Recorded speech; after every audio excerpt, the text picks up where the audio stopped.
Hi, I'm actor David Wald, and I'm here with your Dub Talk Podcast disclaimer. Please enjoy. Warning. The Dub Talk Podcast contains language and content that may not be suitable for younger audiences, and in fact, possibly not for any audiences at all. Listener discretion is advised, and don't say we didn't warn ya. There will also be spoilers for various anime throughout the course of this episode.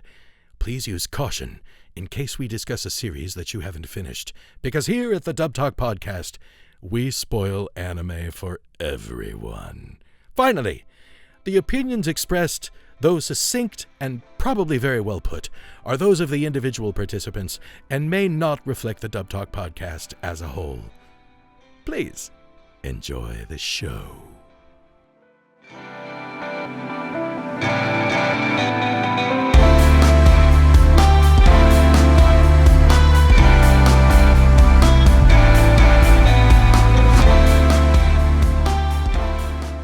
Hello, one and all, and welcome to a very special episode of Dub Talk. My name is Stephanie, and I'm joined right now by my fellow bandmates, Gigi and Amon. Hello. Hola, neighboritos. Burritos? Neighboritos, never mind. Neighboritos. Sorry, I heard burrito because you both talked at the same time on my end. Yeah, our timing's Anyway. really good tonight. we're off to a great start. Anyway, now, if you were good little humans and listened through the entirety of the recent Given episode, you already know what tonight is all about.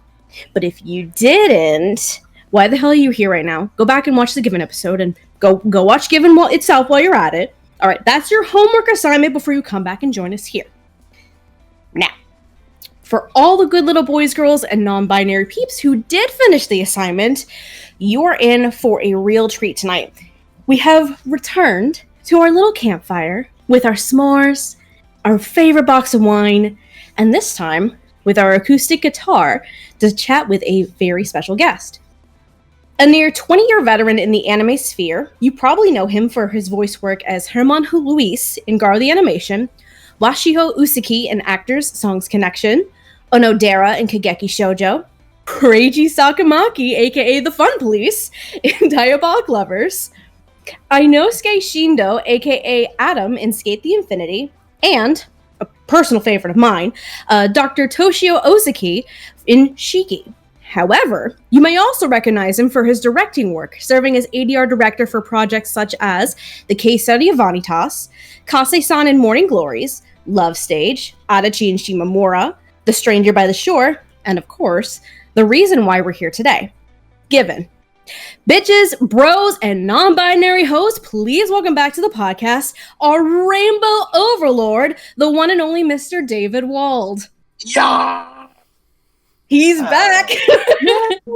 Hello, dear friends. I'm so glad you mentioned Diabolik Lovers. At the time that came along, if they'd made a live action American version of that, it would have been on the CW right after Riverdale. You know what I mean? Oh my god! I mean, You're right. imagine? You're Why right. hasn't CW could have saved its whole enterprise with a live action Diabolik Lovers show? Oh, We would have man. eaten it up.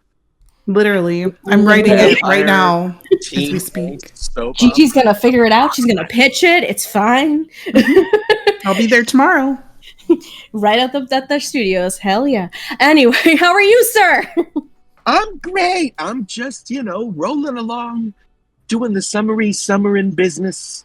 Indeed. Taking it slow this season. I'm just being an actor this season, which is nice. It's really nice. About to say it's a nice little change of pace. I get a quieter brain and a little bit more sleep every night. 15, 20 minutes more sleep every night. Listen, every minute counts. Yeah. Amen.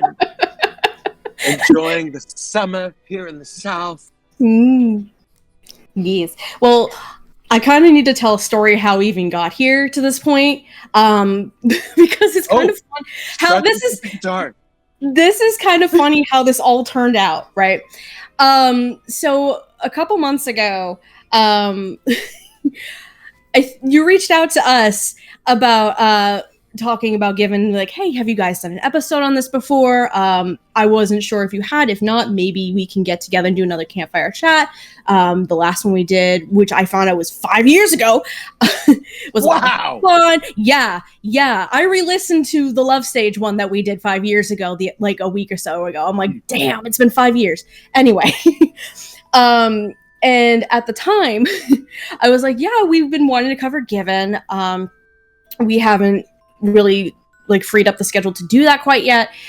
So when we do, we would really love to have you. It was so much fun chatting last time. And I'm not even joking. I think maybe a week or two later. So we have our quarterly patrons episode where our $10 patrons will submit what they shows that they think we should cover. And then everyone on the Patreon who's a member will get to vote on what we get to cover, and then we cover the one that wins. That's democracy at work right there, Steph. It is, because the wonderful human being, I think it was Otaku Anthony, one of our patrons, he was the one who submitted Given, and Given won. So I reached back out to you, I think not long afterwards. I'm like, hey, so remember when I said we hadn't figured out a plan for Given yet? Well, that's changed. I'd just like to say thanks to Otaku Anthony, and your check's in the mail. You've been playing the long con. Jeez, I'm crying. Holy crap. Well, everyone else is playing checkers, and I'm playing the Game of Thrones. David Wald, Mother of Dragons. I will be the Mother of Dragons and the Lord of Casterly Rock. I'm rewatching it. Can you tell? I just started rewatching Game of Thrones, and it's just again, fantastic soap opera, crazy. I love it. Just finished watching Succession, another really, really messed up family. I eat it up. I can't get enough of it. Family drama. Show me the dysfunction. I need dysfunction in my life. Well, since we're yes, I figure fun little question to kind of start everything off, because we're back here at our campfire, right? With all of our s'mores, but this time we brought the acoustic guitar, which is very appropriate. And you yourself are actually a musician. So I figured we start with this fun question. What is your favorite instrument to play? And is there one that you would like to learn how to play? Yeah. I'm a piano kid. You know, I kind of grew up playing the piano, had the lessons when I was really young, and didn't stay with the formal lessons for very long. Kind of went off and learned how to just kind of play by ear, and then ended up in jazz school. So learned a bit more about it then. But so piano was kind of where everything is rooted. And yes, because of that, because I spent a lot of years playing in bands and stuff, I can be functional on a drum set or a guitar or a bass. I always wanted to learn a string, mostly the cello. I always wanted to learn the cello. All the things with the strings, the violins, the cellos, the violas, all of it. But I really wanted to play cello. And I remember when I was in junior high school, the decision came up. It was when I was in junior high school is when you decided you had to join band, choir, or orchestra. And gotcha. I desperately wanted to join the orchestra and play the cello. I was a good size for it. I was a big kid. I grew really early. So and then I stopped and everyone shot ahead beyond me. But I could have handled the cello, and I was really excited about it. My parents convinced me to go into choir, and in retrospect, I'm fairly certain it's because they didn't want to rent a cello. Listen, I was a band kid, and I inherited my mother's old clarinet, so I understand not wanting to get a new instrument. Yeah. Well, those things are ridiculously expensive, and the rentals are. Yeah, it's I feel for you, parents with kids in band and orchestra. I feel for you, but it's so valuable. It's worth it. Sink that money, rent that instrument. It's so worth it. The arts. My musical education, you know, music was always the focus of I was a music and theater double major, not a musical theater major, but a major in both music and theater for a brief time, but then switched completely into music. And that education informs me in virtually every creative thing I do in my job now. I mean, it's with an ear for music that I kind of determine the tenor of a scene that I'm gonna work on. It's how I cast actors. It's how I direct scenes. It's how I act. I'm trying to be responsive to the environmentals and the music if there's music, and sort of singing the song of the scene. You know what I mean? It's all it all comes down to music for me. Shakespeare is just music, all of it. It's all just music. That is very interesting because I have another fun story. So a few years ago, Andrew and I, we went to Kineticon in Hartford, Connecticut. I think this was the first time we went to Kineticon. And one of the guests was actually Jesse James Greeley. And we actually chatted with her for a few minutes. And this was around the time, I believe, when The Stranger by the Shore was coming up. Yeah. And I think it was after it was released, and I think it was after we did the Dub Talk episode for that show, for the movie. Yes. I thought it was a show for a second. And she had mentioned that you have this, when it comes to your directing, your style is more musical-based, musicality to it. So a lot of that, what you just said, makes so much sense. I imagine with a show like Given, it suddenly turns into a match made in heaven for you. Yeah, I mean, really, I feel like all the amalgamated experiences of my life led me to directing Given. You know, it called on everything. You know, not only how I personally connect with the show as a viewer, you know, which I did. It was years before we got to do that dub, so I had plenty of time to connect with it as an audience member, right? Right. But whether as an audience member or as a participant in the creative process of the dub, you know, my music schooling made me understand, you know, that element of Kaji and Ugetsu and their musical training, and my years in playing bands and having all the fights and arguments and discussions and breakthroughs and all of that stuff. It was very much home to me. I think there's a lot of frankly, I think there's some very clear representation of some neurodivergence in Given. I think it's quite purposeful. And I definitely, you know, being in that universe myself, and with another musician in my band, my main band, my longest lasting band, who was also neurodivergent in a different way, those experiences all seemed like allegory to my life while I was watching the show.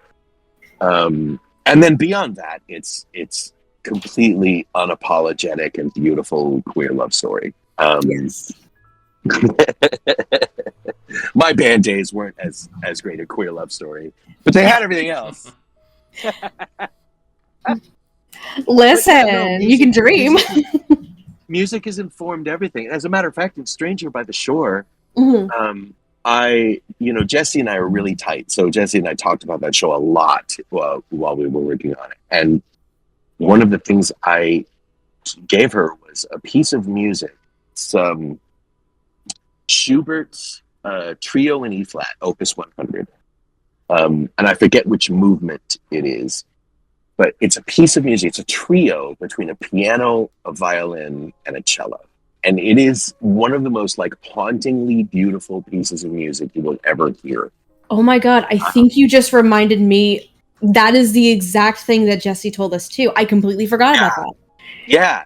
And in that, and that song, listening to that piece of music, I listened to it a lot, probably a couple of times every day while I was working on Stranger by the Shore, and also when I was casting it and, watching it and wrapping my mind around it, getting ready to get to work on it. That piece of music informed everything. And if you know the tune, it's based on a real simple musical motif. It's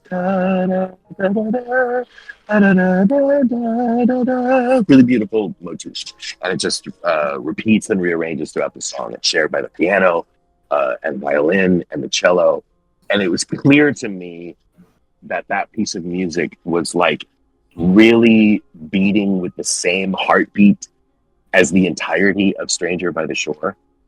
Okay. And it occurred to me that in that trio, the violin was Mio, the cello was Shun, and the piano was the island, which is kind of what made me feel like the island itself is kind of a third character. Interesting. Okay. And so I tried to when we were in those scenes where there was waves, rolling. Yeah. That's kind of the sound of the island, the hum of the island, right? So I tried to leave space for that sound and not overpower that sound to keep the trio together. You know what I mean? It's like, again, it's a very abstract way to approach something like that. It's sort of a version of synesthesia. Like, to me, all creativity boils down to music. And that could be true if I'm drawing a picture. You know what I mean? That's very interesting. Yeah, it's a difficult thing to like illustrate or communicate to someone else, but it's really, everything is in some way or another, it's in the form of song. Interesting. Well, I guess I have a fun question then when it comes to Given. If the dub of Given, since we brought in the musicality of The Stranger by the Shore in this case, if the dub of Given was a song or a musical style, what would you think it would be? Or how would you describe that? If Given were itself a musical style. Wow. Or a song or something kind of like if it was something in that similar vein where you had this classical piece that inspired Stranger by the Shore. I'm just curious maybe if there was a similar inspiration for Given. Well, it was a little different with Given. I mean, I think if any piece of music is the quintessence of Given, it's the song that's in the show. It's the song that's the season. And then of course there's another song in the movie. But like that what I don't know if any song could work better to illustrate, to give you. But Given's kind of a different animal because music is an inherent part of the plot. Right. Sort of like, I worked on Kids on the Slope really long time ago. It's kind of the same thing. Like, music was an important character, if you will, in the show. So it I don't have to be as abstract in that approach. You know what I mean? Like the sort of the musical allegory already exists, and you're watching, a relationship develop through the metaphor of one guy teaching another guy how to play guitar and like function in a band, and so all the musical analogs kind of already existed in Given. So I was really able to just service the humanity of the characters instead. You know what I mean? Okay. Yeah, absolutely. That definitely makes sense. I mean, because music is a strong not only plot point, but it's inherently like woven into the show in and of itself. So yeah, it's kind of it's kind of the rock on which that church is built. You know what I mean? It's like it's that foundation. It's like when we discovered that the song titles were all titles of the episodes. I didn't pick that up, and then we were talking about it on the episode. I'm like, damn, okay. Yeah. And I did. I went and I listened to those songs when the episode was coming up. I wanted to, kind of be in the right headspace. I think a lot of those references were. I don't think they were necessarily suggesting this song is the essence of this episode, but there was an element of each song, I think, that sort of served the point of the episode. But you know, like I didn't have to keep Wonderwall in my head in order to do the Wonderwall. You know what I mean? Like, but the, you know, a lot of those musical references were from my sort of college years, you know, my youth. So, you know, there's a lot of like 90s references and stuff in the song titles that they used. So they were kind of speaking my language already, you know. It's one way to start. I just remember, like, which episode was it? And then I felt really bad because I was just like, I know that song. The Reason. Yeah. The Reason. I'm like, I should have caught on to it then. And then Amon and Gigi had to explain on the episode. I'm like, dang it. How come I didn't notice any of that? Well, I think that's what's great about a good story is that, like, you know, you can go back and watch it again and find little things that, you know, I kind of love it when you know, like the story is a different experience after some time has passed. You know what I mean? Absolutely. For an individual, it's I think that's a pretty magical thing because the story doesn't change. It's just that you find more of yourself in it over time as you develop. You know, I think that's one of the really one of the most valuable intrinsic elements of stories as an entity. You know, storytelling as an act. It's like the story doesn't really change, but the way you relate to the story changes over time, and it's why we go back and watch movies again that we remember from when we were 8. You know what I mean? It kind of comes down to how you experience it, because it can be one kind of experience one way and then another experience another way. Yeah. Especially if you're like at 2 different points in your life as well, and a story like Given, for instance, could have a different meaning or a different impact for you. Absolutely, and it will. I mean, if you had a reaction to it, I mean, if it was a story that spoke to you at some point, say in your youth, you know, say you're 19 years old and you find Given and it really like speaks to you. Well, I'll tell you, like, if you go through, you know, if you spend a couple of years actually playing in rock bands, like, that will be a whole different experience for you. You know what I mean? Yep. Like watching the interplay and watching how they honor one another as musicians in the moments that we're able to watch that. Like, it takes on a whole new meaning. Once you've gotten a little older and life has had some time to mess with you and you've like loved and lost, you know, that story is going to hit you a lot different. So it's just a story develops as we develop. And we find more of our development in the story as we revisit it over time. If it's a good story, you know. I mean, you know, some stories aren't really constructed to function that way. I would say Diabolik Lovers probably not constructed to function that way. No. You know what I mean? I mean, I find different things every time I watch it. I don't know what you're talking about. Just new parts of myself I discover each time. The 3 a.m. call from Gigi. You guys, I'm pretty sure that scene was supposed to be sexy. Yeah. Gigi, it's time to write the thesis. Gigi, it's 3 a.m. Go write your thesis. I'm going back to bed. Yes, ma'am. No, I expect a 10-page thesis in a week. I'll be there. Don't worry. I'll do it. Well, I think it's so good that you say things like that because I was in a bunch of bands too. I also went to music school. So watching this sister. I know. You and me. We got to get together and have tea and talk about our old bands. Oh my God. They were fun. Not as much drama as this though. Mine was kind of drama free. It was kind of nice. Wow. But such a nostalgia trip for me to sit here and watch this. And I was like, oh yeah, I remember this. Like, this is what happens. This is what happens when everybody goes outside to smoke. Like, this is the conversations that we have. And then it's like, oh, more distortion. That was always me. I'm like, more distortion. And like, I feel that thank you for bringing all that knowledge to this because it helps like a generation of people who may not have experienced this to say like, there's so much more to just playing music and, being in a band than taping something and putting it on TikTok. Like, There's so much more that goes into behind the scenes of it. Yeah, and it's really, I tell you, there was a time at which I just got really tired. Like, I always loved playing in bands, singing in bands, writing for bands. Like, I love that communal artistic experience.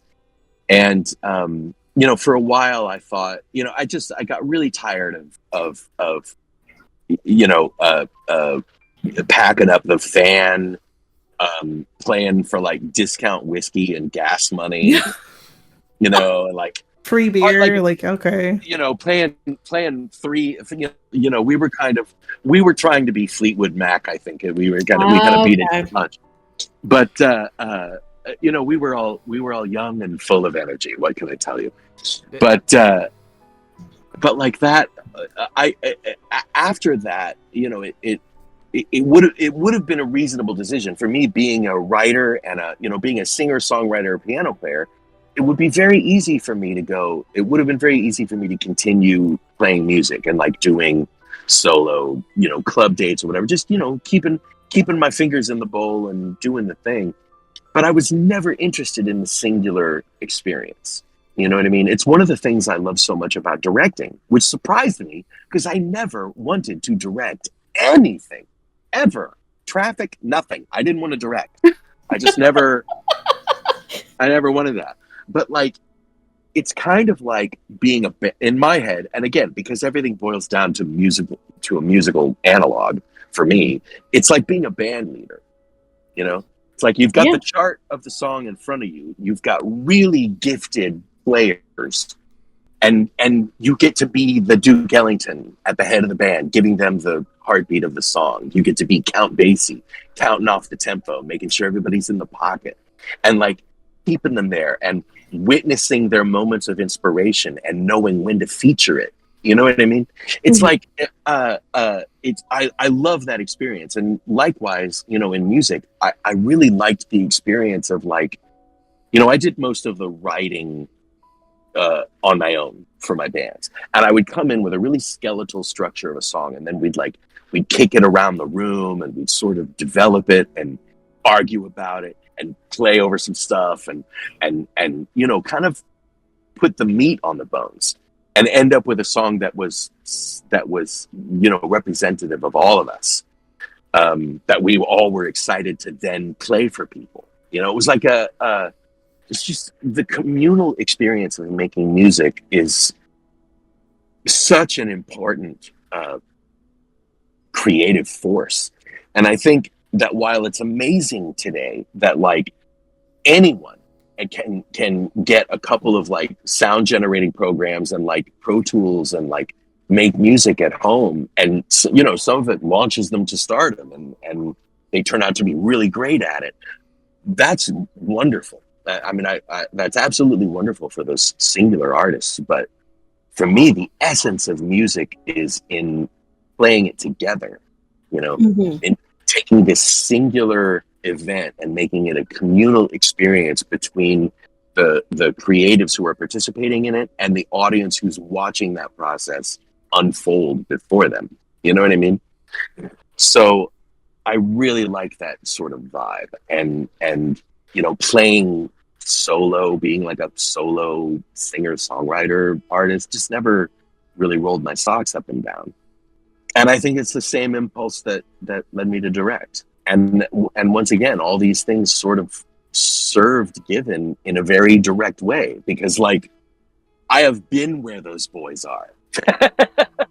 I have been in a band that's like talented and on its way up and being talked about, and then you've got like change up, new member, what the hell do we do with this? A romance developing in the band despite everyone's wishes that it wouldn't. You know what I mean? Like, pardon me. All those things are all experiences I had. So like, yeah, I could feel every boy's heartbeat in every one of those scenes, every one of them. Well, why don't we talk about those boys a little bit more? Talk about the boys. Oh, we always gotta talk about them boys. What was the casting? Forgive me. What was the casting process like in this case? Well, it was, Given was kind of an unusual experience. It was a lot like Love Stage was in casting, because I had so much time to think about it. I mean, you guys may remember from the previous conversation, it took me like 2 or 3 years to convince them to let me dub Love Stage. So I had plenty of time to think, and Given was the same. There were, a couple of auditions that I got that really sort of changed my mind about a few key things. But, man, casting Given was like, I literally had years to think about it. So I could come up with this dream cast and know that I could pretty much get them all. The real worry that I had, the real hang up that I had, was in using Brandon McGinnis. Because everybody on Earth knew he was the guy for the role. So, like, how do I surprise the audience? You know what I mean? Like, and I was worried about that. And like, Brandon had already recorded the song, right? So, like, people had already heard him sing that song. That's like a climactic moment in the show. And all these things I was really just kind of worried about. All the while knowing, like, Brandon is so the right everything for this role. Yeah. But, like, if I can't surprise the audience, what's the point? But I tell you, I've known Brandon for a long time. I've known, Michael for a long time. So like, I've had plenty of interplay with those guys. Really more like personal conversations and whatever than actually working together. Although I've worked with both of them on several occasions now. But Brandon came in and did a part for me at the time I was directing Case Study of Vanitas. Okay. And Brandon came in and did Astolfo, who was a very troubled, murderous. Right. Yeah. It's been a minute. Yeah. And like, that character had to feel really restrained and constrained and like, real tight. He had to feel really, really tight in his mind, right? Like he's just clamped and he doesn't want to let anything out of the cage. And then eventually it all comes out of the cage. So that character as a supporting character, and only in the last couple of episodes. So like, only featured in the last couple of episodes of the season. So like, he had a really big arc in a really short amount of time. And what Brandon was able to do in that role just blew my mind. And after I saw in his performance the depth of acting he's capable of, and really doesn't get to call upon often enough, that was how I knew that he was my Mafia, beyond the shadow of any doubt. I was like, after one of our sessions where like he really had to go full bore for Astolfo, and I was like, after that session I was like, well, fine, if I ever get to do it, you're my Mafia, and there's nothing, I was saying this to myself, I didn't say this to Brandon. That would be that. But like, that's a conversation for later. Yeah. And here's the thing, it's because Mafia, when you have, for me as a director, right, when I come across a character like Mafia who has to be really restrained, like really restrained, it's just part and parcel to his personality, keeps it all very close to his vest, right? So when I come across a character like that, I don't want to put an actor in a role like that who's really good at, whose greatest gift is playing the disaffected, sort of dispassionate, quiet voiced, sometimes sort of automaton voiced type. Like, there are plenty of actors who excel at that, but in a role like that, what I want is an actor who can do that, but you can also hear, like, you can hear in the sound of their voice that at any moment those walls could come crumbling down and they can blow the roof off. Especially because Mafiu's character, because he's going through a lot of grief and trying to figure out how to move on and what to do next. It's an integral part of Mafiu's character to still have some of that emotion still just like trying to peek through. Yeah, absolutely. It's essential. And so for that, I need an actor in a role like that who knows those extremes, who feels those extremes, and then has to restrain them, has to pull them in, control them. You know what I mean? The real secret to great acting is not, I mean, it's not, actors always want to emote, right? When the scene comes up and the big monologue is happening, or the big fight, or the big whatever, and like the orchestra is swelling and the visuals are all in slow motion, and the actor gives this big line. They want to find their spotlight and emote. That's what actors want to do. Right. Humans do not want to do that. Humans don't want to cry. They don't want to yell. They don't want to demonstrate extreme emotions. It's problematic in everyday living, right? So it is not interesting to watch an actor, if we're speaking in a visual context, it's not very interesting to just watch an actor find their spotlight and cry. What's interesting is watching a person trying not to cry. That's great acting, right? Yeah, absolutely. And so when you have all that capacity, and, you know, I mean, all you have to do is listen to Brandon sing, and, you know, you wail his balls off. He's insane. He's like got this angelic voice from the gods above, and he can wail, right? So you can hear that capacity, and you know that capacity exists in Brandon if you like follow dub actors and, you know, you're interested in that sort of thing. Like, you know that. Like, yeah, only if you know you're like interested in that kind of thing. Yeah. Hello. I am speaking to my people here. Yes. Like, to know that's there, to know that exists in that voice, because you've heard that voice do it before. Maybe you saw him play Astolfo, maybe you saw him in something else, but like, you know that's there. So you know that it's there in Mafiu too, and yet it doesn't come out until he sings the song. So it's like, once I figured out a way to sort of play the audience's familiarity with Brandon as an actor and as a singer, and specifically his song, like, once I figured out how to play that against the audience so that they knew all that was there, but they just saw him clenching it all in as that character, then I knew that there was no other acting for it. And I knew that Jesse was my Ritska. Like, there was no question for me in that, because Jesse's just able to capture that beautiful balance in a character who's got like a lot of confidence, but also is completely shattered by self-doubt. You know what I mean? Like, completely paralyzed. And also because it was very clear to me that Ritska is ADHD.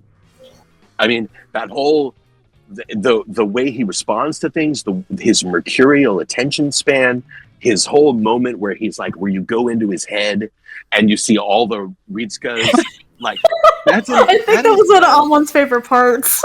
Yeah. That to me, that was like their best crack at doing a visual depiction of what ADHD is like. Okay. So, and I know that that's something that Jesse understands a lot. Jesse talks about her ADHD a lot. So like, I know that that's something that she understands very well. And that informed Ritska beyond any conceivable measure, you know, and made that character what it was. And I wanted, you know, there's an interval there's a musical interval between Brandon and Jesse's like comfortable speaking voices, right? Where Brandon, usually just left to their comfortable means of conversation, is usually about a fourth or a fifth interval above Jesse. So I wanted something similar in Kaji and Haru, right? Oh, I hear it now. Okay, yeah. So they had a similar intervallic relationship, and then like Haru and Kaji sort of pitched about a third or a fourth naturally below where Jesse and Brandon were pitching. You know, it's not like a steady tone. It's just like if those human beings speak and don't affect their voice in any way, they tend to hover, like all humans do. We tend to hover around a certain range of pitches, a fairly small range of pitches, right? And so wherever that shelf is kind of where I wanted those relationships to reflect in one another, right? And how do you make triads? Thirds and fifths, the root of music, right? And, you know, Youngie as Haru was a great revelation to me, and a late one. I had a lot of trouble figuring out how I was going to cast Haruka, and I worked with Youngie on a very small thing. Again, it was in Vanitas, toward the beginning of Vanitas, and Youngie came in and just did this sort of fancy street gentleman for me, and I'm listening to Youngie, and I'm like, my God, your voice sounds like old movies. I just feel like Youngie's voice sounds like old movies, and it made me so happy. And I remember, you know, watching Given, and at that point sort of conceptualizing casting of it in a practical way, not just me going, one day I hope, ... But like I was actually working on casting at that point. And I remember like something that Haru said, I don't remember what it was, you know, watching the sub, something Haru said reminded me of Youngie. Like it made me think of Youngie's voice and imagine like how that very singular voice of Youngie's might have delivered that line. And I thought, wait a minute. And then like once I listened in my head, once I thought about Youngie's voice in the middle of that chorus with like, you know, super buttery Jonah on the bottom, and you know, that texture of Jesse, you know, as Ritsu, and that flute-like clarity of Brandon on the top as Mafiu. Once I heard that sort of reed instrument of Youngie's voice, that sort of that oboe, that clarinet, you know, that bassoon, maybe, you know, sort of had a reedy element to it. So I felt like it rounded out the orchestra really beautifully. And like just Youngie's means of delivering like sardonic irony will never stop entertaining me. So I knew he had to be, you know, Haru of all of them, I kind of think of as the sensible gay. You know what I mean? He's like, he's the one who's sort of been there. He knows what it's about. He's got his own struggles in his life, but he's sort of like mom, right? I call Haru the mom. I love it. I call Haru the mom of the group. 100% accurate. And like, and so just to hear Youngie's very specific, very distinctive voice in that role, I thought it rounded the band of boys out beautifully sonically. And I knew that because I definitely wanted, when I was writing the scripts, I definitely wanted Haru to be like the sort of the queer voice that we, the queer viewers, sort of see the events through. Kind of becomes the narrative eyes for those of us who've been around that block. Ooh, that is interesting. Yeah. And like he does this whole speech. I forget what episode it's in, but the whole speech he gives about when he first met Kaji. Yes, I think that's. I want to say that's 5. I think you're 5. Right. Yeah, where we go back and he just flashes back to when he first met Kaji. And I rewrote all of that stuff, all of that monologue and everything, because I really wanted it. I wanted him to have a flair for storytelling. So instead of just saying, you know, I wanted him to have a little bit of a Quentin Crisp or a Harvey Firestein vibe as a writer, right? Yeah. So I changed it all up and made it, instead of just talking about how unapproachable and angry he was, and I gave him the whole thing about, and then I watched him from above like Rapunzel in her tower.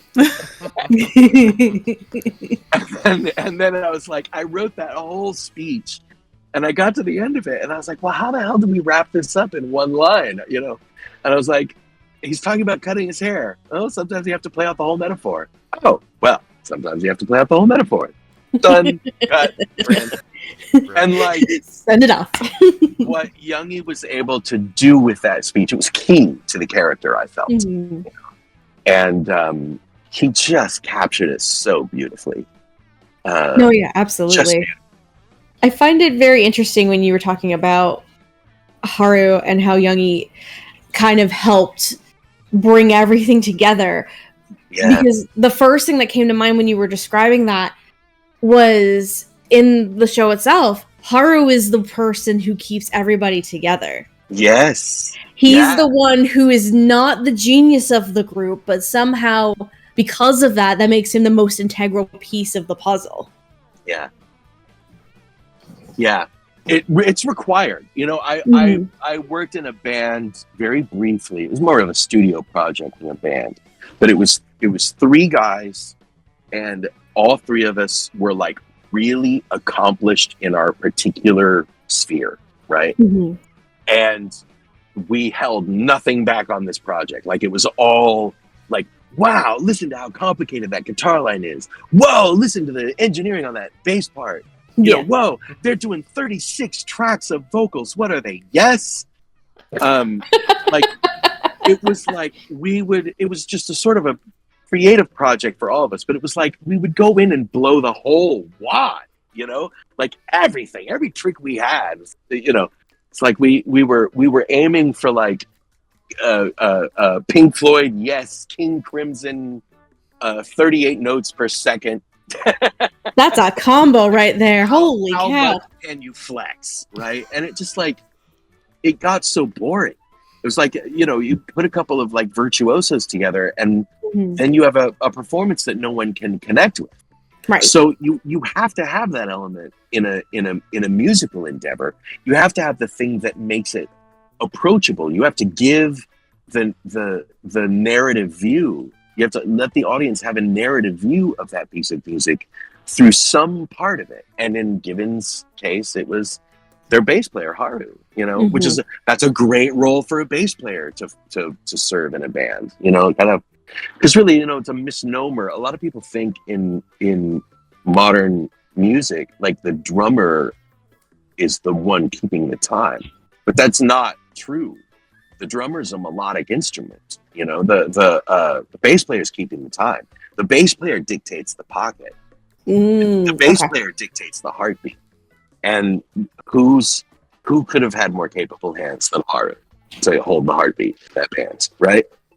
Right. So I think that's on purpose. I think they gave that character those elements partially because of the importance of that function in a musical endeavor, and as it turns out, in life. Good old Mom Chan, Haru. Yeah, Haru's my boy. Haru. If I won a prize and got to have dinner with one member of Given, it would be Haru. I'd want to drink with Haru. 100%. 100%. Haru, definitely. And also because he can occasionally be just a catty queen, which those are my people, right? So fun little gossip sometimes. Mm-hmm. Yep. Oh my goodness. Trying to think where to go from here. Just having so much fun conversation. What about Jonah, though? What about Jonah? Oh, Jonah. Jonah is just a dream. I mean, like, he's such a sweet guy, like such a nice and like genuinely well-intended human. Mm-hmm. And also just so good at what he does, but also a nice enough human that he doesn't Like, you don't, there's no ego there. You know what I mean? It's like, Jonah's just, he's a rare treat in the universe, as well as in the voice acting world. And Jonah just sounds stable. You know what I mean? His voice smacks of stability to me. It just sounds like foundational. And he doesn't have to do anything with it for it to sound like that. And and plus, even with all those gifts of his, he's able to do some very like subtle acting. You know, he can insert some incredibly subtle nuance in things when given the chance. You know, we don't often get the chance to do that. Yeah. In video game voiceover. You know what I mean? It's not as often called upon. So when I get my hands on a show like Given as a director, which has all this subtlety and nuance in it, if you want it to be there, that I could just think of no human better to sort of be that rock than Jonah. And of course, you know, the sound of his voice next to those other voices provides a beautiful sonic experience. Jonah just sounds handsome. Like, there's nothing. Jonah will never be able to make a noise and not sound like a handsome man. He's just got a handsome voice. You know what I mean? There are a few of those in our circle. Like, Jonah is like that. David Matranga is like that. Adam Gibbs, he was my Ryoma in Love Stage. Just like, pound for pound, those voices, like, if you hear those voices, you know the dude is going to be handsome. You can just tell instantly, I mean? Like, yes. Yeah. Yes, like you. Jonah Scott, the sound of handsome. I like that. I love that. That's my new favorite thing now, the sound of handsome. Yes. I'm stealing it.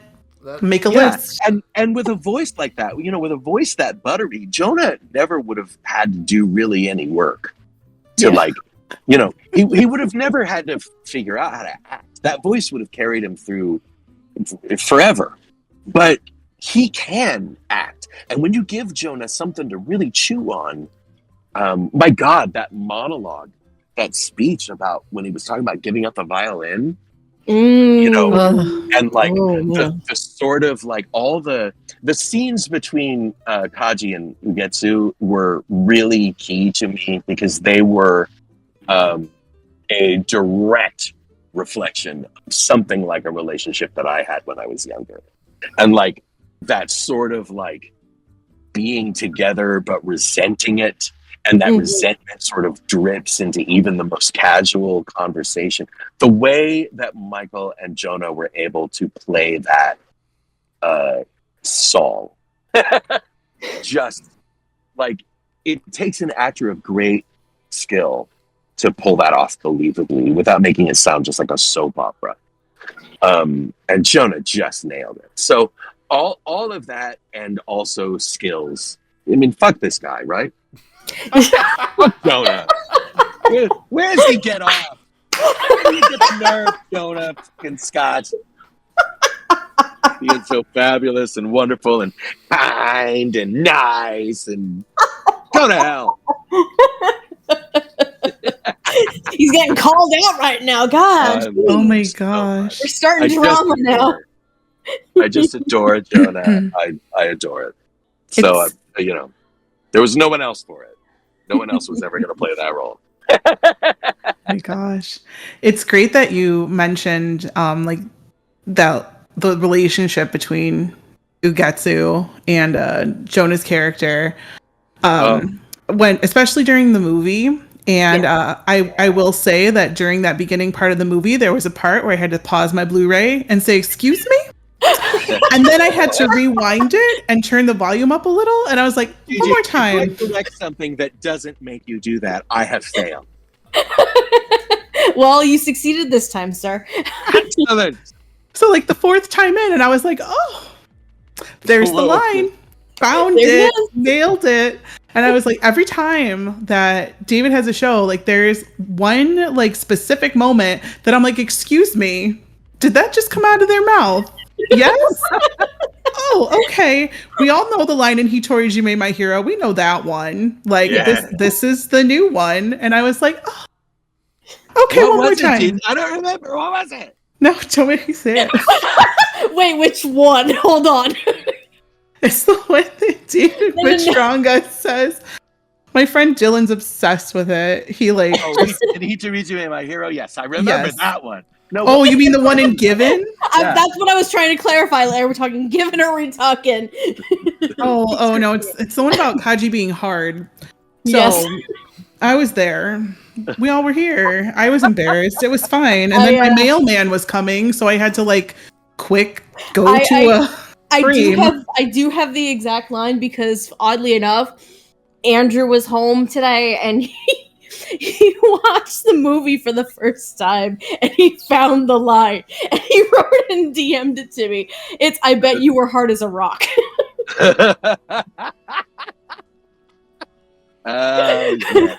Beautiful. It's beautiful. Michael. Beautiful. You know what? That was Michael. Yeah. Shut up. Tatum. That was Tatum. Yeah. We like, I really like it. I'll tell you what. One of the easiest traps to fall into in this business, and mostly because of the way that we record, like one actor at a time, very often you can have everybody speaking in a similar voice. Mm-hmm. You know what I mean? Not a similar sounding voice, but just with a similar, like the text is all the same. The sentence structure hasn't changed between characters. So you can get stuff that sounds very samey and like you can read the lines. And I like it when you can read a line in a script and without knowing who's speaking, know exactly who's speaking.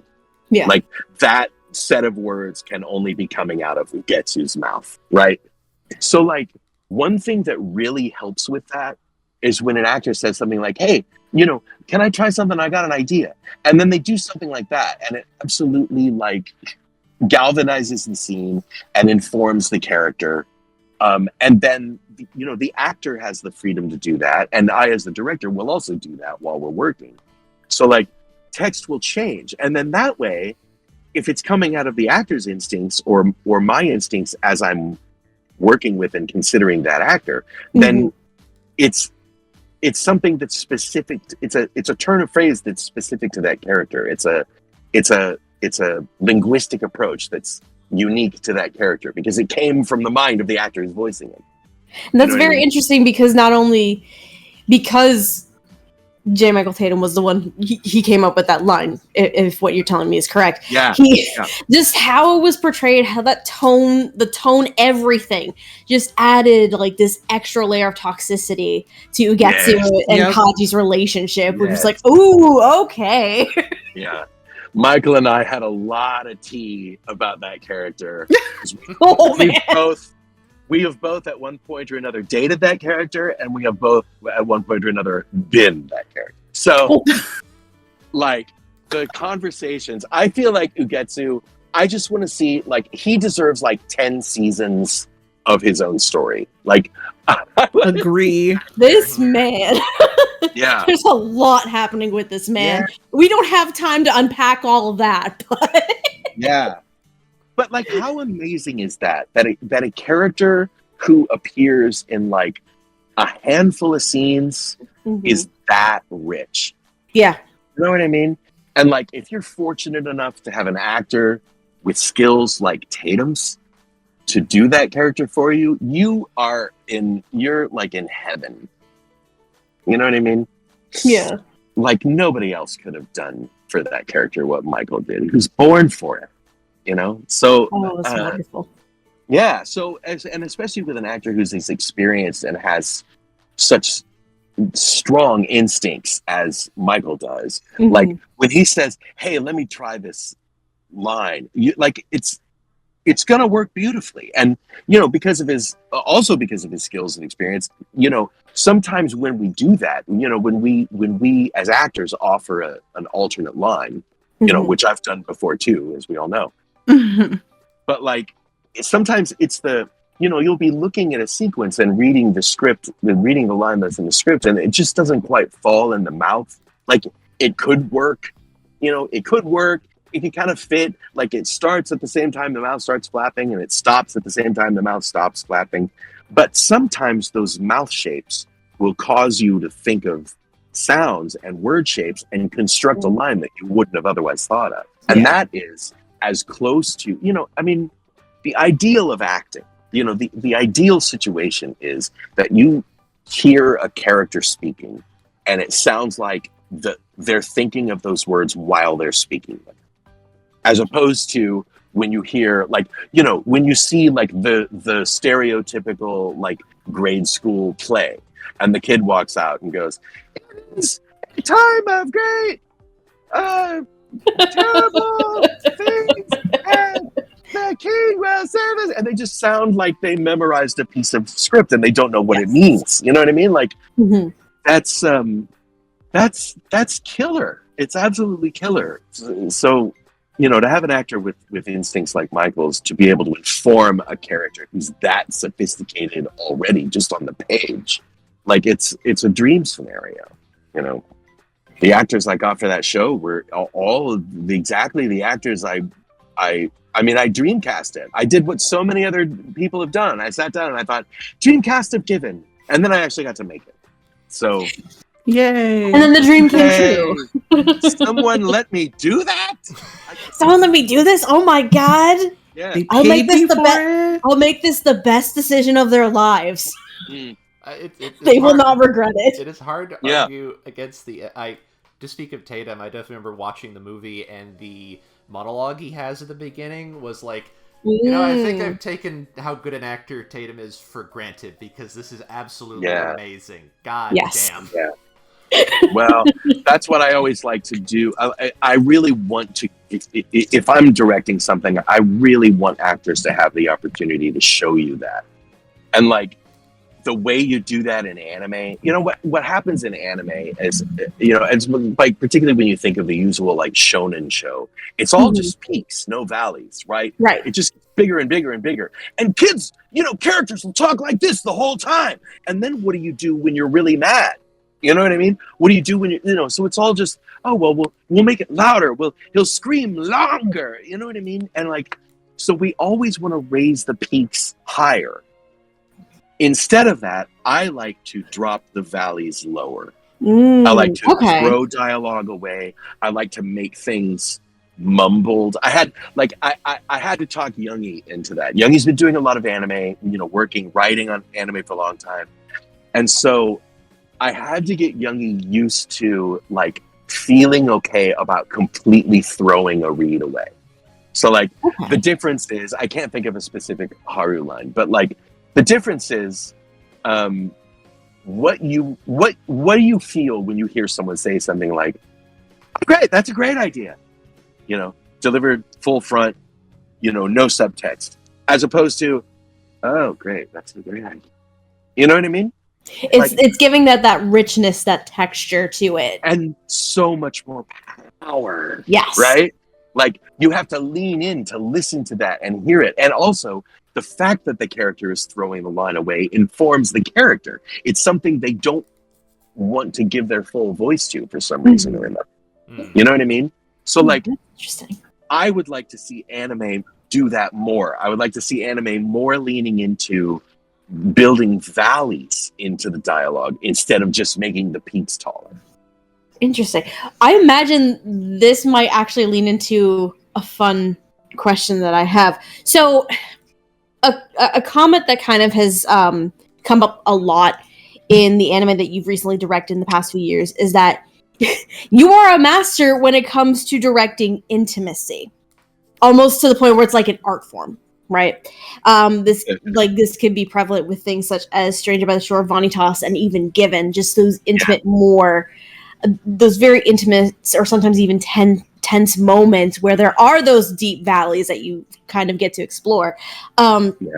What is your method or your thought process, I guess, a bit more kind of delving into a little bit more when it comes to directing those types of moments? Well, it's all like, only a little bit of it is like spiritual. You know what I mean? It's like, I sort of like, I've always been really bothered by really like over expressive sounds of intimacy.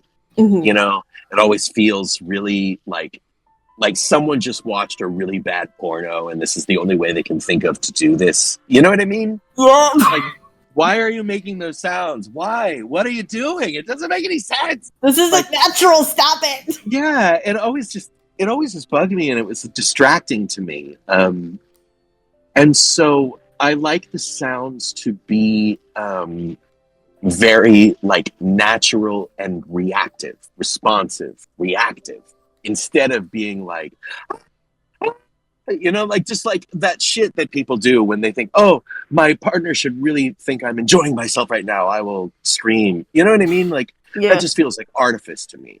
So I want those sounds to be reactive and responsive. Mm-hmm. And the rest of it is really quite technical. It's really simple stuff. Like the sound of a kiss, you don't really hear the sound of a kiss until that kiss disconnects. Mm-hmm. Right.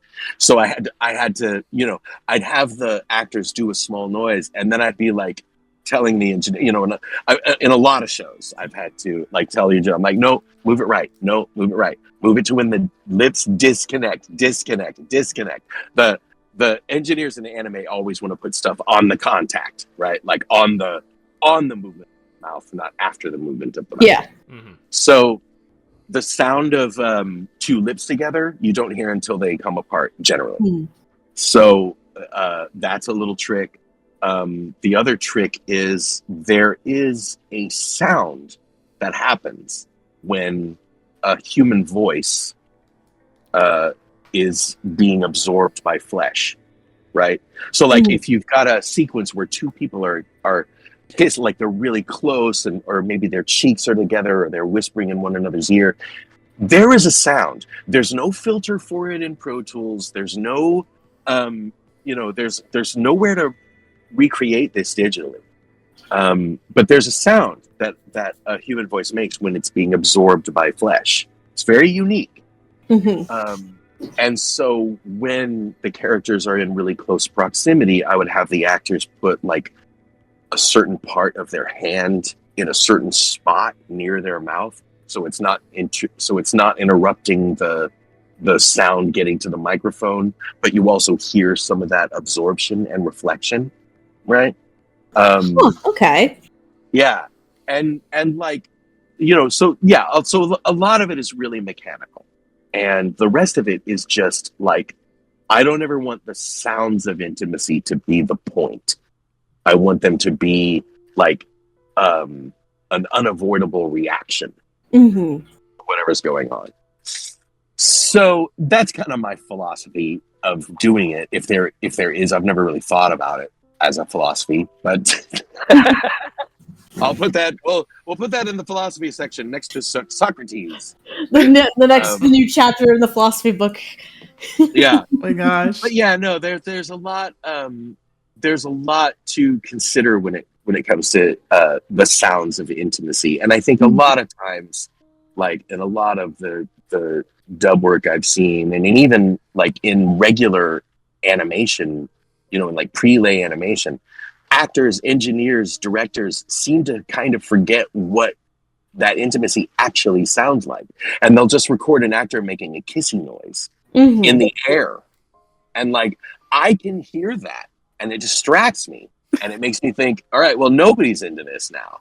Like, that just took me completely out of it. We're done. Yeah. Goodbye. Yeah. It's just little things like that can really decompress the experience for me. So yeah, like, I think those sounds are really important.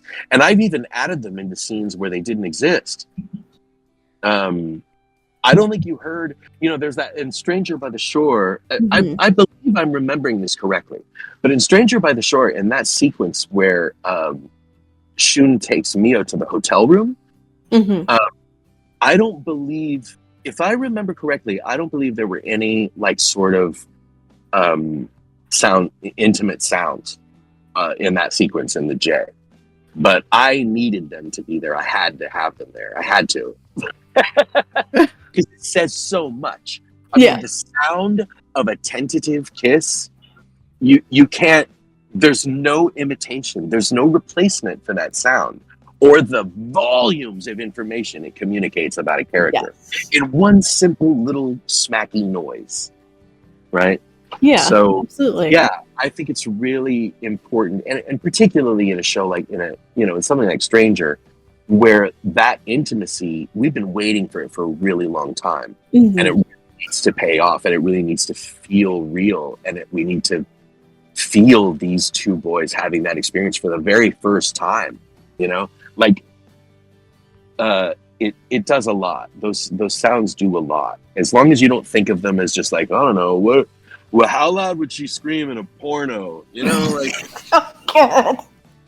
Just make it as unrealistic and cheesy as possible. No thanks. I'm good. Yeah, when I hear noises like that particularly in dubs or in animation, I feel like, well, that is clearly a person who's never actually had sex.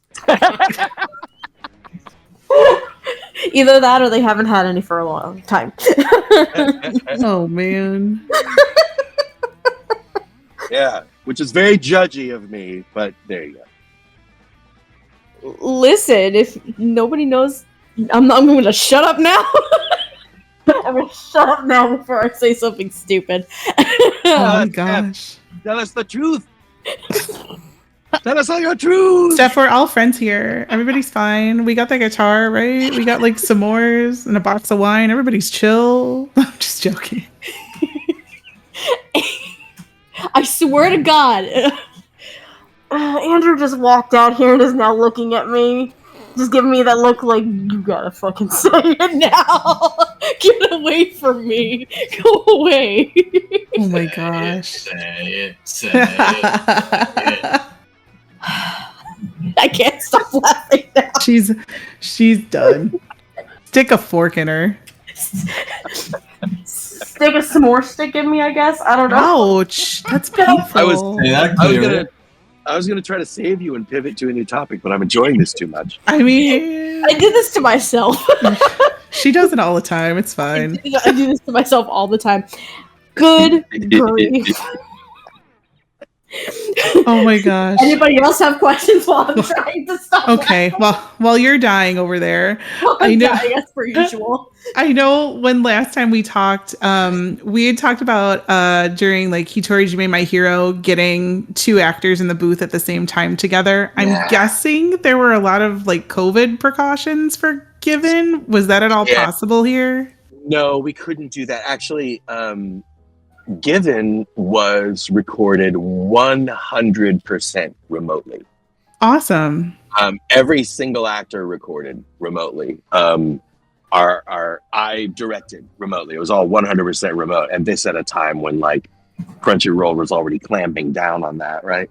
We did it 100% remote. So no, we weren't able to have actors together, and part of that remote situation was just because it was easier that way. And we also had a lot of actors who were out of town. Brandon and Michael are both in LA. So like, will you fly to Dallas? That's not reasonable. So like, and also because we didn't record that at Crunchyroll, that dub was produced by Studio Nano. That's Michelle Rojas's studio. Yes. And it's a smaller studio, right? So like, if we'd wanted to do that, we wouldn't have had the room to get two actors in together. I did bounce that idea off Michelle. We did talk about it briefly.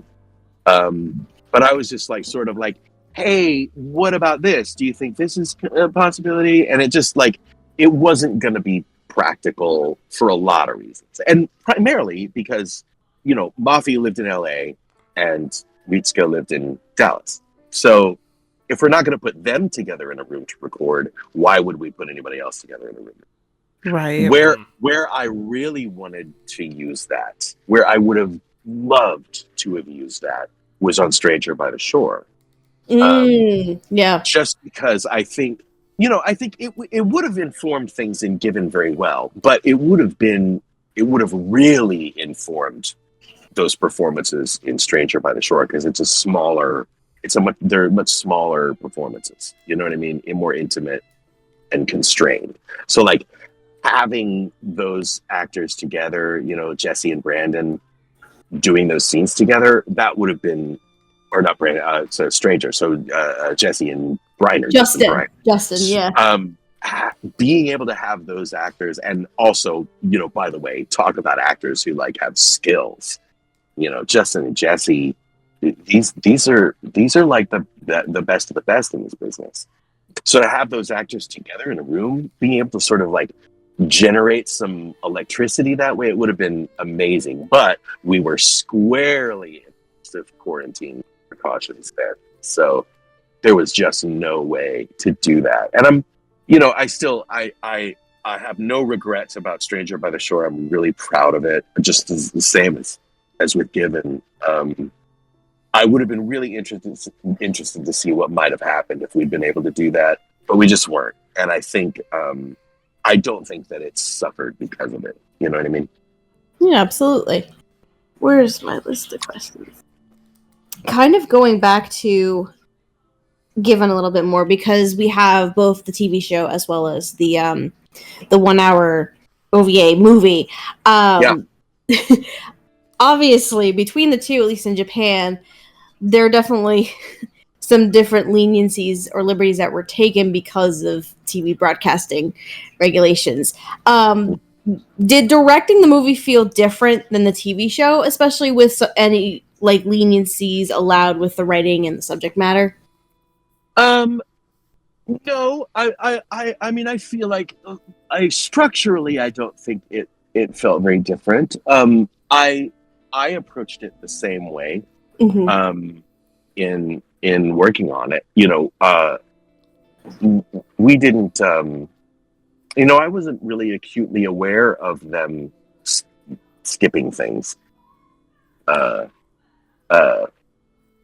I just kind of let, my job is the story on the page, right? So like, in service to that, I did this, I worked with that the same way I worked with the rest of it. What felt different about it to me was what was structurally different about it, which was that it was a look through, at Haru and Kaji. And I really loved seeing more of them and seeing some deeper development between them, because being who I am, I identify with them more. I imagine a lot of people, when they watch Given, identify with Mafiu and or Uenoyama probably the most, but those are generally, that's a young audience, right? And generally an audience that hasn't been, hasn't had love mess them up yet. You know what I mean? Yeah. And so like if I had been whatever 16, 17, whatever, watching Given, those would definitely be the characters whom I identify, and a past version of me identifies with those characters. Mm-hmm. But for me, the ones that I really identify with are the senior set. It's Haru, it's Kaji, it's Getsu, right? Like I identify with them because all them boys have been around the block at least a little bit, So I love getting to treat that story between those two. But no, structurally, I mean, I didn't feel like it was. I mean, certainly it could have. We could have gone into like a Don Corleone door banging sex froth at some point if we'd wanted to. But I don't think the show really needed that. And I liked that it wasn't about the physical experience between them. I liked that it was about an emotional experience between them, because I'll tell you, as you get older, that's the important part.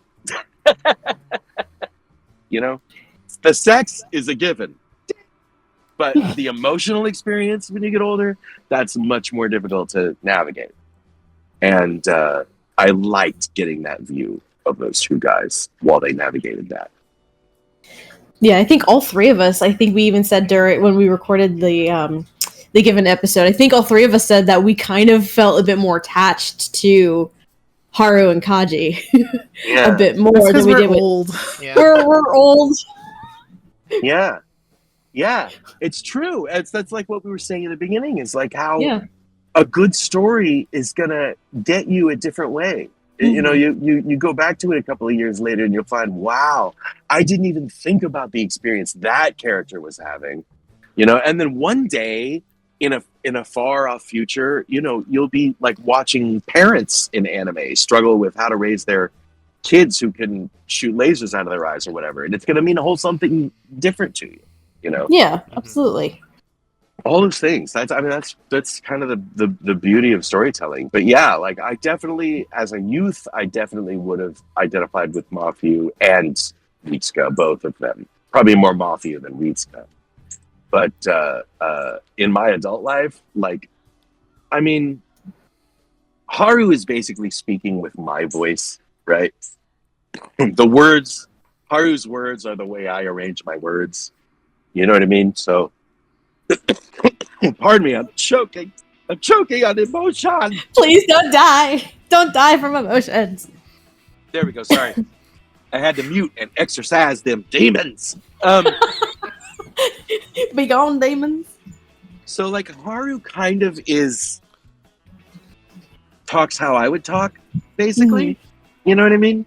Yeah. So, he's definitely the eyes through which I view their experiences. And, you know, he's easily who I identify with most now. And possibly Ugetsu. A little bit of Ugetsu just sneaking in there. We all might have a little bit of Ugetsu inside of us. Oh, probably. Yeah. You know, I think the difference is you get older and you're willing to admit that to yourself. the real mature people will admit that themselves. Yes. I mean, you only live once. You better make it exciting. Damn right. Boys and violin. The Ugetsu story. Mm-hmm. Perfect. It's my past. No, I'm just joking. We still need that 13-episode series of Ugetsu. That's all I'm saying. At least. There's another movie coming. This is true. There is another movie on the way. We made this discovery because I think after we've all finished like the first movie on recording, we're like, there's another movie. Perfect. We need more of this, please.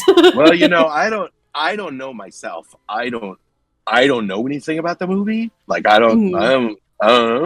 It came out in January. Yeah. That's about all I know about it. In Japan. Yeah. In January. But if they follow the sort of the path of the manga, as I am to understand it, I'll bet you that's going to be a story about Hiragi and his boyfriend. Based on the key art, I believe it. Based on the key art that we've seen, I believe it. Yeah. That's you know, they did that. What's trying to remember the other character's name. Yagi. Shizu. Shizu. The character Shizu. I think that's going to be about Shizu and Hiragi's experience. That's my premonition. I like that premonition. Yeah. I'll be interested to see what comes. You know, I mean, who knows? Who knows what will happen? Who knows if it will happen? Who knows if it'll even come over here, or if they'll dub it, or if they'll ask me to be involved with it. I might be too gay for them at this point. Tragic. Listen, there's no such thing as too much gay. No such thing. Well, that depends on whom you ask, my darling. Yes. Listen, I don't think there's no such thing as too much gay to me. That's yeah, exactly. Because you are a sensible person. I try to be. Of taste and distinction. I try. Yeah, no. So I don't know. I sure would love to get my hands on it again. I would love to get back in that pool, but who knows? I don't know. Maybe no one knows the future. So given. Guitar. Music. So given, you also coined bitches, bros, and non-binary hoes. Let's leave your mark on the world, one improv at a time. You know, like, how ironic is that, Gigi? That, like, all the hours I've spent agonizing on this material, and, like, the thing that makes the biggest noise is a line I made up on the spot. in a show Oh my I God. didn't write or direct or have anything to do with being a character. I heard I'm like, that's I the heard that biggest story noise. from Kyle, and I was like, "Are you serious right now?" I was like, "That's the whole story," and he was like, "Yeah, that's it." And I was like, "Bless him, God bless him." And then I was like, "That's gonna be it." I was like, "That's the thing." Yeah. Yeah, Oh. it'll be going on my tombstone. But I'm fine with that. I'm totally fine with that. I love that. Put it on my tombstone. Well, I was talking about the pizza. yes. Yes. Spell it out in pepperoni and call it a day. Yummy. Oh man. Well, we should probably consider wrapping up at this point. I think. I mean, I'm sorry. I have to be I'm sorry. I'm the party pooper here. Well, I mean, once you edit out all the useless shit I just said for an hour, like you're only gonna have 15 minutes left. Oh no, that's shit. The useless shit is gold. What are you talking about? Oh, God. Have you heard our podcast? It's mostly useless shit with a little bit of criticism mixed in. Oh God, my career! What have I done? Whoops. Horrible. Amon edit out whatever he wants. Oh, no, trust me. That's me when I'm editing my episodes. I'm like, nope, edit out that. I regret everything. Yeah, that's why you offer to edit an episode you're on. It's like, well, that joke failed. Delete. I do. That's why I edit all my own episodes. You'll end up with a cozy 10 minutes. How I like it. Short and sweet, to the point. Done. Cut, print, done, send it. We probably should consider wrapping up though. Because this has been a very fun and insightful conversation yet again. And thank you so much for taking the time and coming back here and just chatting with us. Well, I am so happy to do so, and thank you for having me. Maybe I'll another year or two. I'll have had enough, and I'll just go full time with you guys. You're always welcome. Listen, Look, me, you, Steph, Megan, box of wine. Like We shall rule the world. I've got Vampire Dormitory queued up. oh We're- boy, We're ready for some trash. Vampire Dormitory. bring on the trash. That sounds magnificent. Perfect. Hooray! Well, I think that being said, oh man, this has been a very fantastic conversation. If anybody would like to follow you or hear more about what you're doing in the future, where would the people be able to find you, good sir? Oh God. Well, I'm still just like, I'm an old man. I'm on the Twitter. And yes, I'm still calling it Twitter. Same. What is it? That's David Wald VA, David Wald _VA. I'm easy to find on the Twitter. But that's all I do. Like I don't have the Twitch and the TikTok and the Insta and the Fed and the thing. I can't process all of that digital input in my life. Listen, you're better off. You're better off. Let's be real. I feel that in my heart. I feel that. Man, oh man, oh man. Well, for the folks at home, if you're not following Mr. David Wald over here, please do. He's a phenomenal human being. But if you're also interested in anything that we here at Dub do, of course, we have all the socials all from here to freaking Kingdom Come. Yeah, you guys are everywhere. We're trying. We're trying. We've been at this for what, almost 10 years now? Almost 10 years. It'll be 10 years next year. It's insane. You're an institution. We are. Oh, Christ. That's a scary thought. Yeah. That is a bracket. terrifying. Yeah. Great power, great responsibility, all that. Mm-hmm. Oh boy.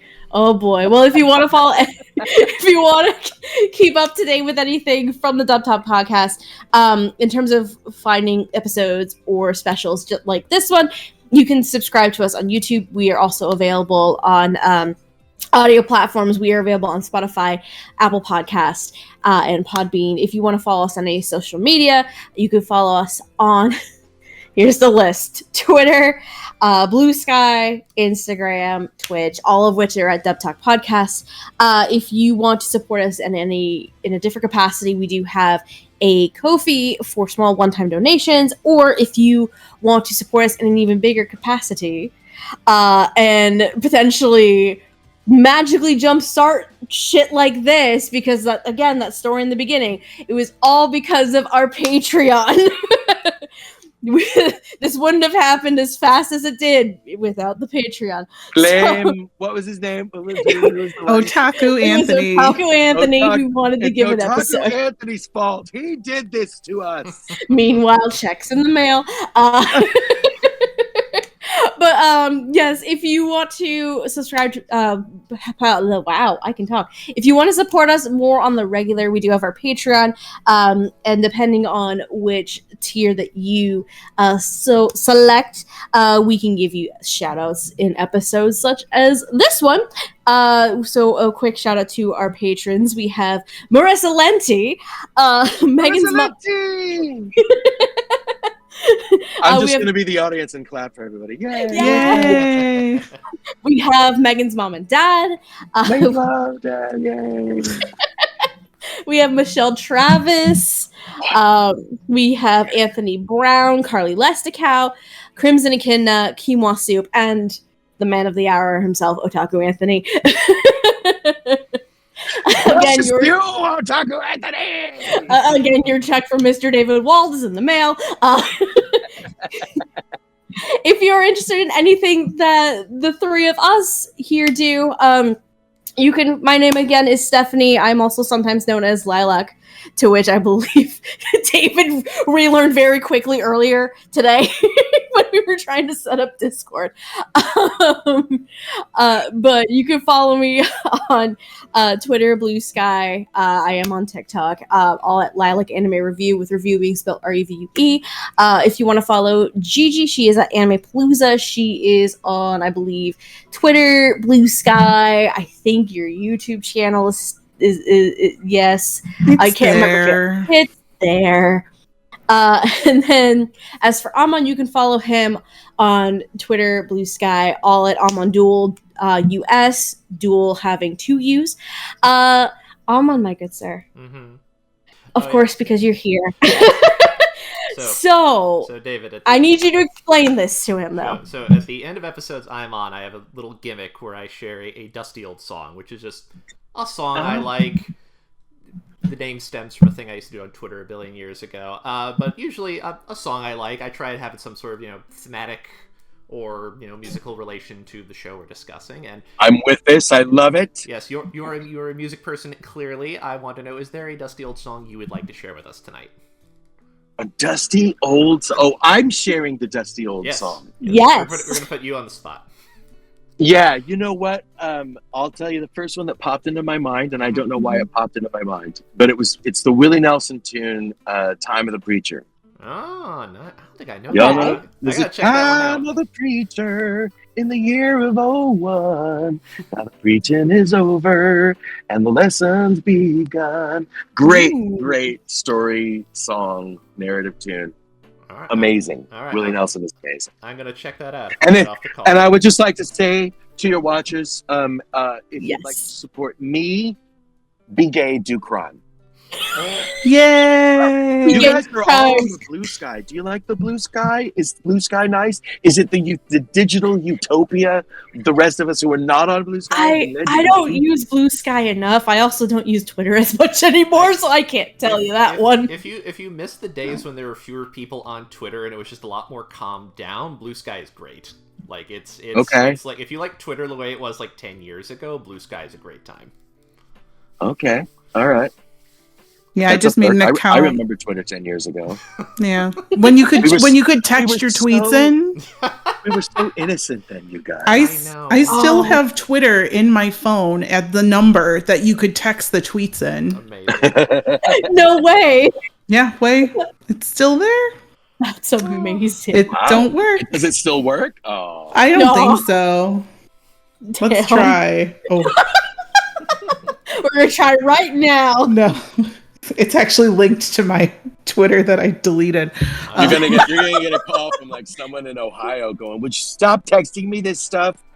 I'll be like, send tweet.